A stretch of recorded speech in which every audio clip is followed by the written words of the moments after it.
The profession of his dad was the candle making craft. Of the sons, it seemed that Ben was number 10. What then? Our boy Ben always loved to read and write. One good book could keep him up all night. Give him printed words upon a page, and he really thought he had it made. Well, he always had to see, and he liked to dive and swim. If a boat was sailing out, aboard he sat.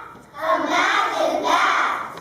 When the day was nearly through, he had sometimes inspired as one thing he liked to do the best. Don't make us guess.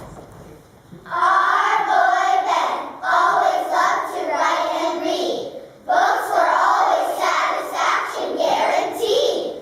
Though he had to leave school at age 10, that didn't stand in the way of our boy Ben.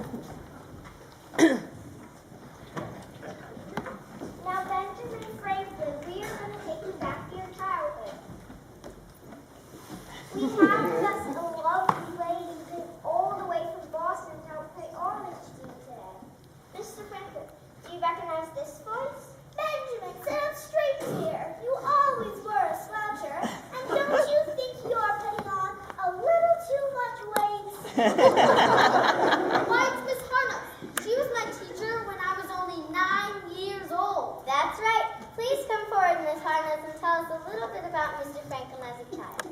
Benjamin always loved the written word. He was always reading. And by the way, Harold, when you speak, you need some work on your enunciation.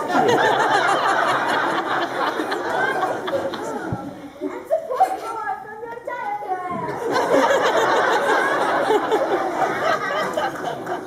Anyway, Benjamin was a good boy and smart too. He was always asking questions. Questions about what, Miss Hartness? Oh, he questioned everything. Too bad his father took him out of school when he was only 10 years old. He put him to work for his brother James to learn to be a printer. Why, there's James now. You want to hear about my brother Ben? Well, I will tell you the truth. He was vain, a show-off, and always had to argue. He thought he knew everything by the time he was 16. He even wanted me to publish his opinions in my newspaper, even though he was just a boy.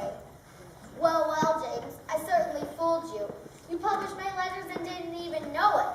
I pretended to be a woman named Silence Dogood. I fooled you and the whole city of Boston. Everyone was talking about my letters. They loved them. Why, you... Excuse me, now let's thank Miss Harness and James for being here.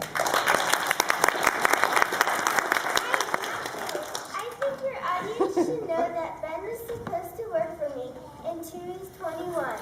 But when he was 17 years old, he ran away to Philadelphia and started his own business as a printer. The nerve of him. Then later, when he came back to visit, he didn't even apologize to me for running away. Oh no. He came swaggering in my print shop in a fancy new suit, twirling his watch chain and jingling his money in his pocket. Thank you, James. Thank you, Miss Harkness. Your insight into Mr. Franklin's childhood was very informative.